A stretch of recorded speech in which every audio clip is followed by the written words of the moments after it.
All right, welcome to another episode of On the King's Dime. It is Friday, the 7th of December. It is the weekend, or the weekend has landed. We have for you today an episode. We have just played the Perth Wildcats last night. We beat them by a margin of 77-72. I have Andy with me as always. Andy, how did you feel about yesterday's game? I felt good that we got the win. Yeah, it was a good win. The game was trash. Yeah, it was not a great performance, but we'll go through all of that. It was NBL at its finest, but it's good to see that we managed to get out on top in a pretty good comeback by the Wildcats in the final quarter that turned into a hilarious brickfest. Yeah, there was a lot of offensive boards laid on and a lot of bricks by both teams, by Sydney as well in the third and fourth. But as you know, you can always find us on YouTube at On the King's Dime. SoundCloud. Oh, yes. No, you can't. You can't find us on SoundCloud. iTunes. RSS goes onto iTunes and Podcast Addict. Yep. And we are working towards getting as many episodes out. We've got a big away trip coming up. We've got the Breakers, and then I think we play Perth again. Yep. And then Illawarra, so a few games coming up. We had a nice break for the Boomers. See them get up in an absolute brickfest against Iran, who we beat in the Asia Cup last time in the final. So it's good to see that Asian basketball is still pretty trash. The Boomers, it was not a full-strength team, even by NBL standards, with some guys getting some call-ups that probably wouldn't have got a call-up in most things. But it's good to see them don the green and gold. Yeah. Obviously qualifying for the FIBA World Cup. But it was good to see a whole bunch of our American stars as well commit to the FIBA World Cup next year. Andre Lahanis, Lahanis, whatever. It's some sort of Polak name. Safety harness. Safety. Getting all these guys to commit. Obviously, one big notable name that is absent from that commit list is Ben Simmons. He's at this stage cannot commit to the FIBA World Cup next year due to contract negotiations. Yeah, it's understandable. In my mind. If you're an Aussie, you play for the Aussie team no matter what. But that's okay. It is understandable. He's only 22, so we've got another 10 years in with him anyway. There's a lot of money on the table there. There is a lot of money. What people don't realise is we've actually got some pretty amazing high school and college ballers coming through. Yeah. We do episodes on Aussies Taking over the NBA podcast if you want to check that out about all what's coming up through. But Exum, Ingles, Dellavedova, Mills, Baines, Bogut, Thonmaker, Brokoff, Denadel, Brokoff, they've all committed, and of course Mitch Creek. Oh yeah, you want to? He will definitely make it. But obviously, big news this week before we get into the Kings game. He's the marquee man for the new South Melbourne Phoenix.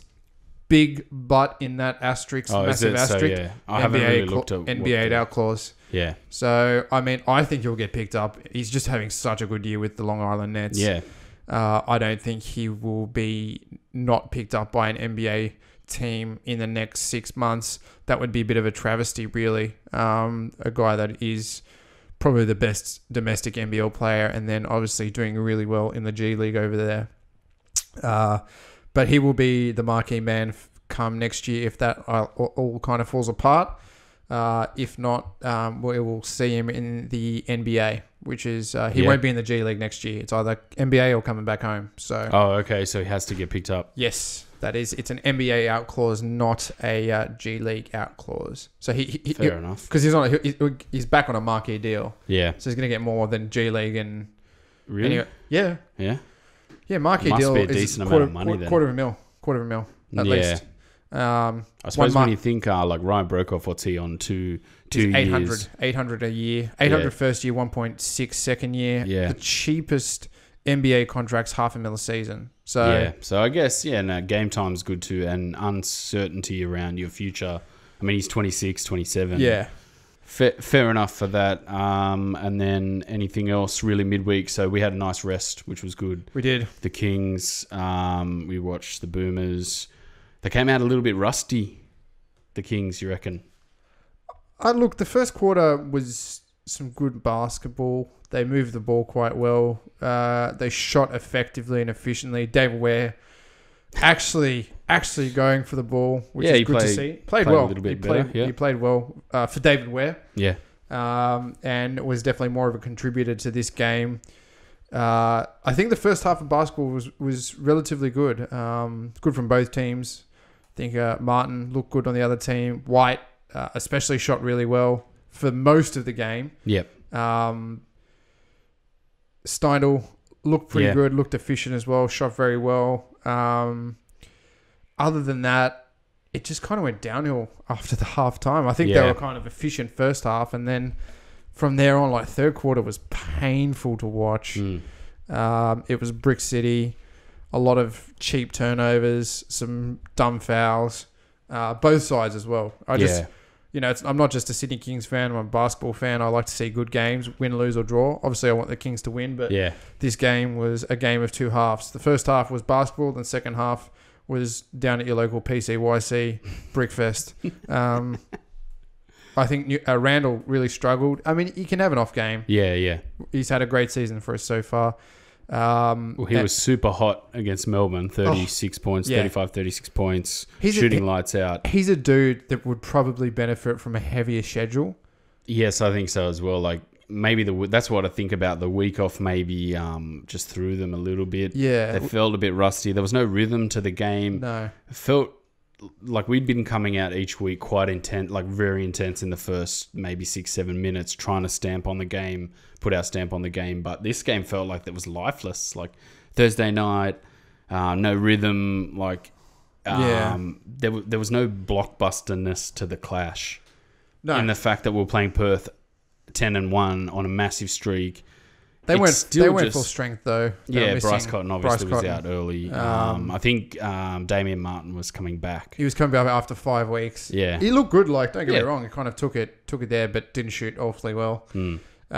It just a tale of two halves for my mind. Bowen didn't look too good. Nah, Bowen struggled, and then he got yanked late on. Like I think he took a really bad shot. The Gaze wasn't happy about, and then he down the court again. He let a guy get to the basket and fouled him for an and one. Straight away, Gaze was like, I was just sitting there at the computer just going, and we won't be seeing Bowen for the rest of the night then. Gaze is a very reactive coach, isn't he? He's just well, that's understandable. Like, young guy, rookie, 2 mistakes in a row. Like, as soon as I saw that, I just thought, he's going to yank him here for sure. We won't see him for the rest of the night.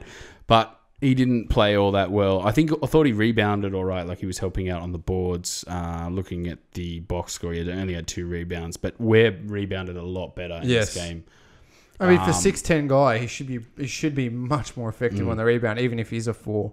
But Newley had a lot of rebounds. Bogut didn't rebound a hell of a lot. No, but a lot of them were like a lot of contested rebounds, and they were kind of tip outs to Newley or Randall or Ware or. I mean, Bogut was in the middle. Bogut had some fantastic blocks, though, against... another 3 blocks again.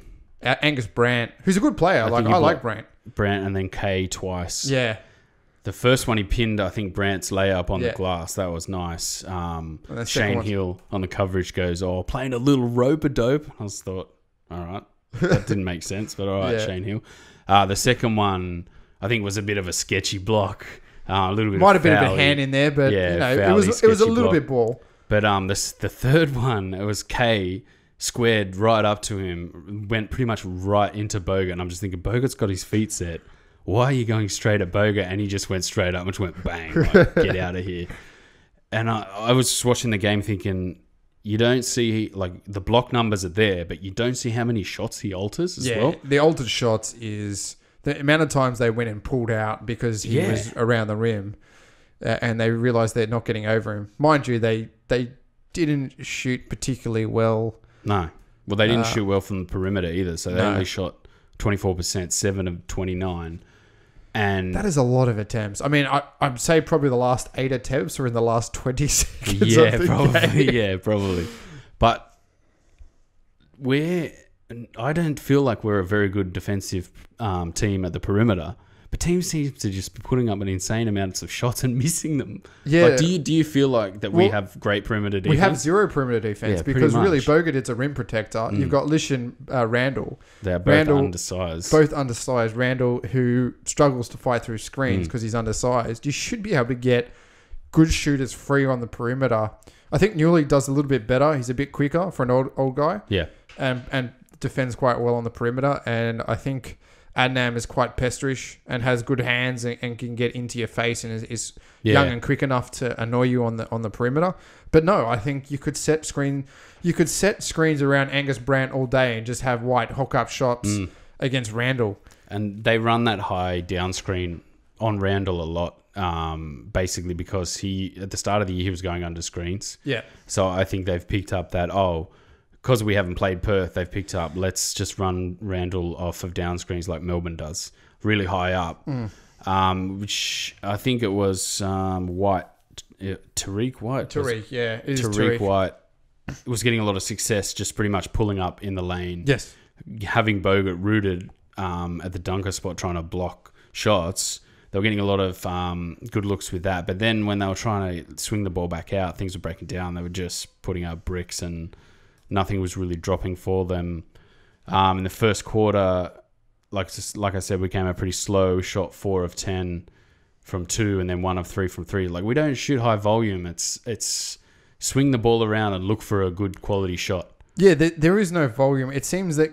Actually, I have to say out of this game, the plays coming out of the timeout from Gaze, although weren't executed perfectly, they were actually some smart plays. Yeah, some really good stuff. It felt like, because we hadn't played Perth yet, they hadn't seen us. Yeah. They, like when we played Melbourne that 2 times in preseason, it felt like both teams worked it out. Like they played one, we worked them out, and we did some other stuff in the next game. We played Adelaide, it was the same.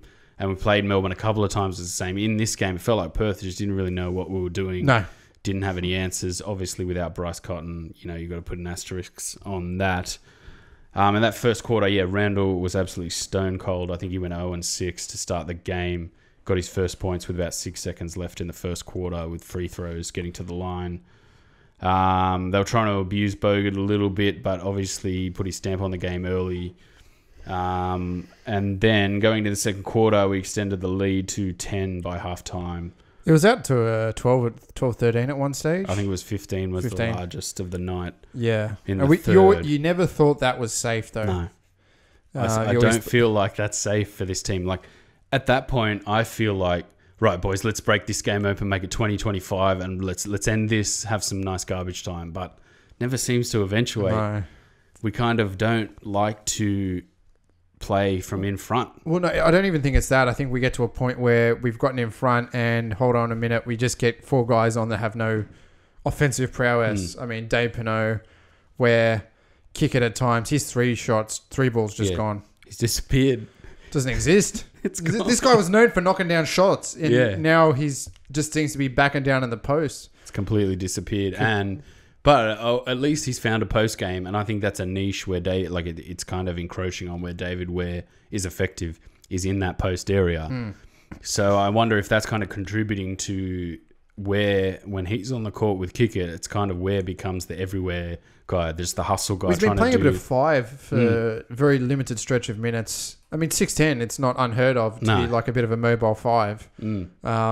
But yeah, I mean, 17 minutes, 3 from 5, 60%. Yeah. 7 boards, 2 offensive, only 2 fouls, and a +7. It's probably one of Wes's best performances. Yeah. So if you can do that every game, then that's all we need from him, from an import. You obviously like to see them do more, but this team isn't about ball hogging. I think Randall's got the handle situation down pretty pat. We don't need another player like Randall. We just need a contributing man who I think we need to offensively rebound a lot better. Yeah. Seems like we don't get into very good spots, and we also seem to crowd around Bogut. I mean, dude's 7 foot. There should be no one in that circle, like the dunk spot. No one should be there except Bogut. We should be out pinching.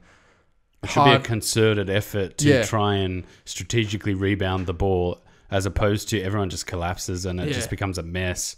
And Perth was shooting a lot of long threes, so long rebounds were coming out and everyone had collapsed and oh no, we've given up another offensive board. I'll just check that. How many offensive boards they had? 17. 17 offensive and then boards. four probably came in the last couple of minutes. Yeah, I mean, realistically, Perth, with those statistics, Perth should have won that game. The amount of second chance points that they should have had. They got 11 second chance points. They should have really hammered Sydney on the offensive glass, because that is.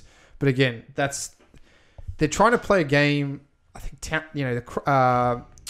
Cairns play. It's this high 3-point jack up brick game that works if you're an NBA team, but not when you're an NBL team with a whole bunch of undrafted, regulars and guys that haven't had the same level of caliber as, It's really only in the last 3 seasons that we've seen the NBA turn on its head. Yeah. And really it's been about the 3-point shot and the efficiency from 3.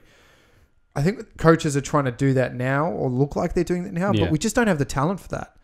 The NBL's always been a rough and tumble kind of league where it's about getting in the paint, playing some back down, getting some good shots, and not so much just like, all right, let's get to a 3 spot and have a shot and try and grab a board here and there. So I wonder if there's 2 sides to that. Like, our interior defense is actually pretty good. We've got some good forwards, like with some good size. Yeah. Some good schemes, and obviously the best shot blocker in the league. So that's probably the one area where you can hurt Sydney is on the perimeter. And we've pretty much only seen one team, and that was that Adelaide team. And they got very lucky where... Yeah, and that was pretty streaky. Old mate Fitter and Turner hit 4 from 5 or whatever it was. Yeah, ties. So I wonder if we are really defending well enough to make that happen, or if that's kind of an under the hood little or is it just Andrew Gay just going, let him break up shots? Yeah, let him take shots, getting long rebounds. So obviously we are giving up a lot of offensive boards. But I think that's wonder more if spacing. That's playing into it as well. And it's not really an issue. Like, it's just that teams are putting up a lot of shots, missing a lot of shots, therefore getting a lot of offensive rebounds. But the way, obviously, we collapse the paint with our 2 small guards, we can't really... Like, we have to team rebound to rebound well. Like, we can't just... Oh, well, everyone could grab boards, so no worries. Whenever you're in the vicinity, you just grab a board, no worries. Like, you can't really do that. I noticed Bowen came on, grabbed 2 really good boards where you sort of think, oh, he can play in that 2, 3, 4 spot. Yeah. Grab boards, that's good. But Adnam, Leash, and Randall, you can't, like, they can't rebound unless there's no one around. Well, they should really be hunting the perimeter and, running to spots in that rebound set when that shot's gone up to see if they get a lucky bounce. Because really that's all they can do. They're not going to be in the middle of the board like a 6'10" Ware or 7' Bogut. They're really got to be in smart spaces around the perimeter for that long 3 ball that goes awry. And that's a mentality thing. It's less of a structural and a spacing issue. It's more of it's more get hustle. Out of it's hustle and get out of the paint. Really, is that you should not be in the paint. You should be halfway between the paint and the top of the key to get those loose balls that get tipped down, or you can pinch it off a big man or something like that, rather than just standing in the paint, which we seem to do a lot of. But that's Bogut's area, and that's where Bogut should be, with maybe some support from Newley or Ware. No more. So Newley, speaking of, probably had his best game of the season, I think. No, he had a 28. I think he gets in Adelaide. That was probably his best game. But this was again, another vintage Newley night. We outscored Perth 23-13 in the second quarter, and I think Newley had about 10 of those points in that second quarter. And he was hitting threes. He was getting to the basket. Adnan played pretty well. He hit a couple of threes, I believe. We're very lucky to have Adnan as a backup. I think so. Guard. Yeah, he's definitely ready to take on his own provincial. Well, midweek there was an interview with him. He said he was pretty happy just playing for a team and at least being in the league. Oh, of course, but if he's not a South Melbourne running that team next year, I don't know. He should be. Yeah. He's as good as any of the imports. He can shoot the 3 ball effectively well. He's got great handles, sees the ball well, pinches balls, full court press. Like, what else do you want from a guard? The only thing is he's slightly undersized. But that doesn't seem to matter. It doesn't matter for us because we've got such good forwards that can pass. Yes. So that's the only thing you kind of think about. We were saying it, I think, a couple of episodes ago, where when Bogut handles at the elbow or Kiggett handles at the elbow or out in the perimeter, we've got to get that movement going. And it seemed to work a lot better in this game. Like, a lot of guys were kind of getting to the basket a bit more, but I felt like in this game we were more patient to get better shots. Yeah. Like, instead of seeing Perth as we have to beat this team, we have to be wild, we have to hustle, we have to really beat them, kind of felt like we just, I don't know, relax. We'll just get into our sets, we'll get into our game. And in that second quarter, obviously, we took off and made the lead 10 and went into halftime. I think Randall hit his first shot just before halftime. So there was he made 2 baskets before halftime. He hadn't hit a shot. And if we're playing against a team and Randall's not scoring, the other team's obviously playing pretty poorly, because you want to play us and think, oh, Randall didn't have a great night, and you're probably going to beat the Kings if Randall doesn't have a good night. If Randall's not in double figures, double digits, you'd be wanting to win every game where he's not scoring at least 20. But again, it was an all-round good performance in terms of scoring from our starters. Bogut had some efficient points, 5 from 7 from the field. Yep. Lish shot well. Newley obviously shot well, and Ware had some good moments, and kick it back down well, and didn't overly aggressively shoot the 3 ball, but hit some inside floaters and some good back down points, and we didn't get to the line a hell of a lot last night as well. 13 of 18. No, not too bad. Perth didn't get to the line barely at all. No, but that's smart defending from Sydney. I think so, yeah. And not fouling on the way to the basket. I think there was a lot of chippy fouls in play around screens and so forth, but not en route to the basket. So smart defense by Sydney, and the last 20 seconds I wish I could wipe from my memory, because it was just horrible. Even the second half in that third quarter. So I wrote like the crazy cold stretch that we had. Oh. We had Jerome Randall went 0 of 3, then we had Newley went 0 of 2. Then we had Lish, who missed a shot. Ware missed a shot. Adnan missed 2 shots. And then Bowen obviously missed that shot before he was yanked pretty late on. Gaze called a timeout with 2:27 left. And then he went to that high screen, double screen for Bogut, which was the alley-oop where he kind of scrambled the ball in. Yeah.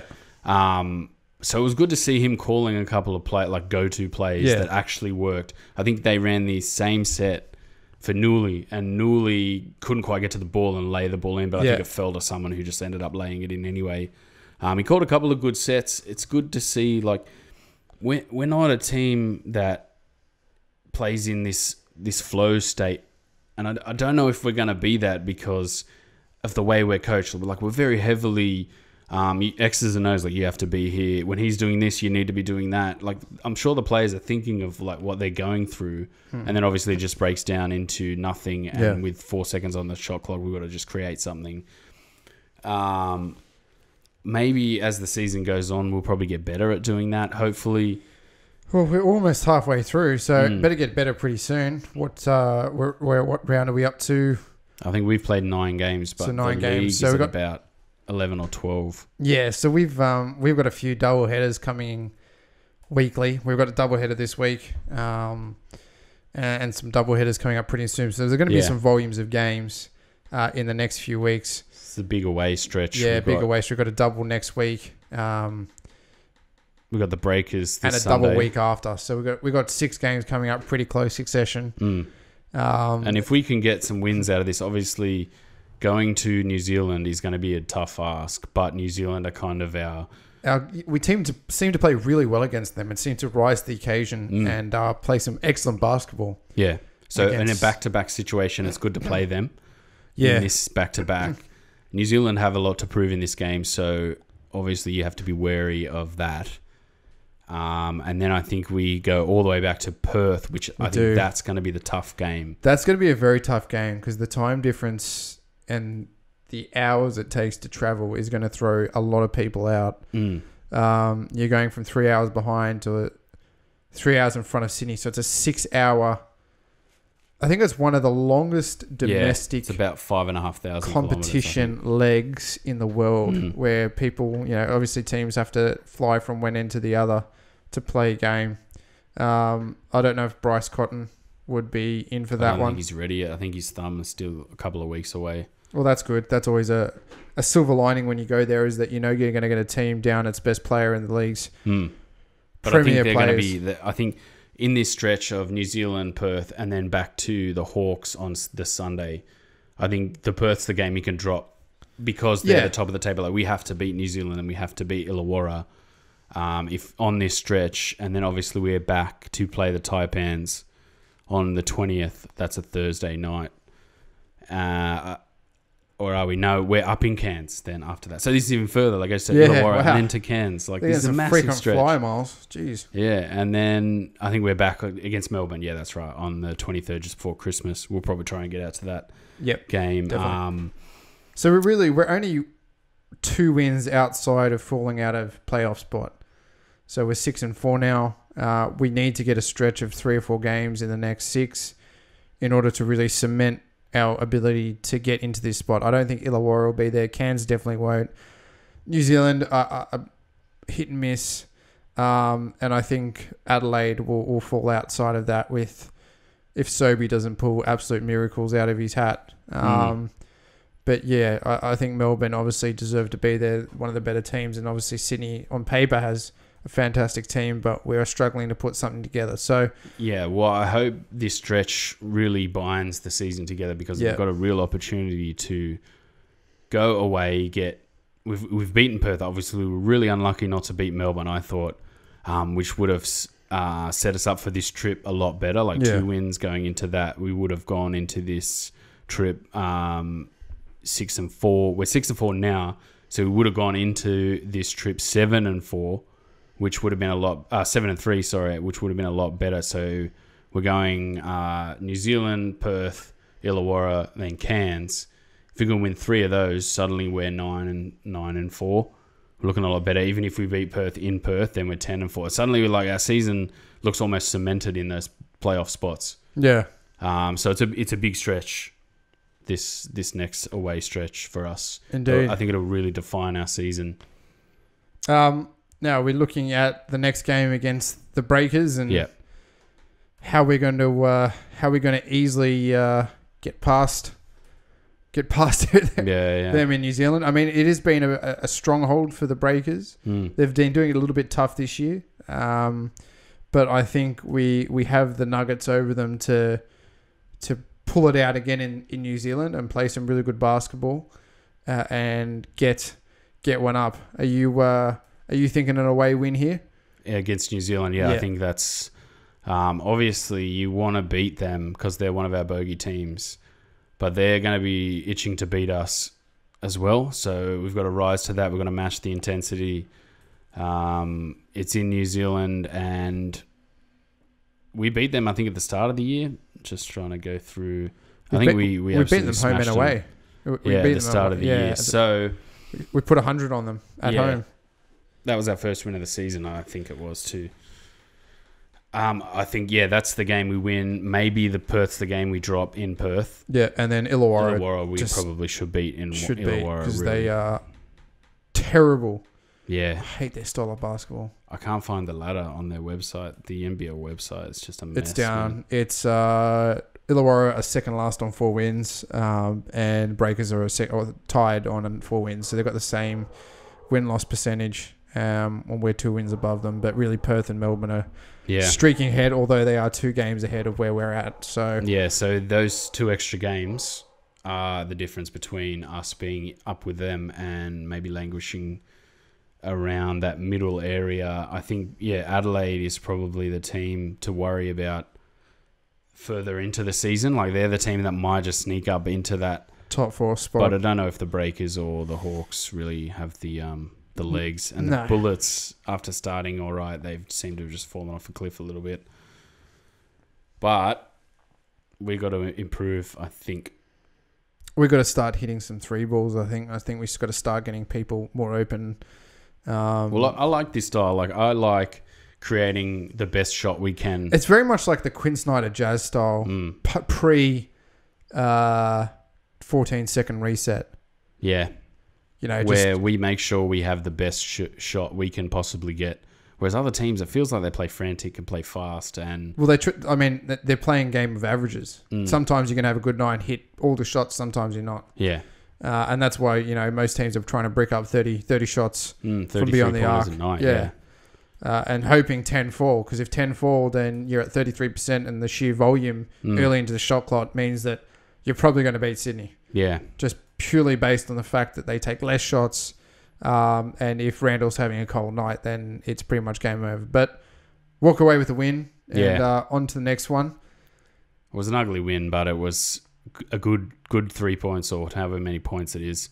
Like, we needed that win, no matter how good or bad it was. Yeah. But again, I still feel like this team has a 15-point lead, like blowing a 15-point lead in it. Oh yeah. And it's hard at this point. It is. I don't know how long that's going to take for us to grow out of. Again, I think it's a volume game thing. I just don't think we spend enough time together as a NBL. You know, maybe towards the playoffs, you might see some smoother play. But you look at the NBA, a quarter way through the season, teams are still trying to work their shit out, and they're top 4 teams. Like they're not even the ones that are tanking. You know, Philly's still trying to work out. Boston still trying to work things out, although they've come good in the last week or so.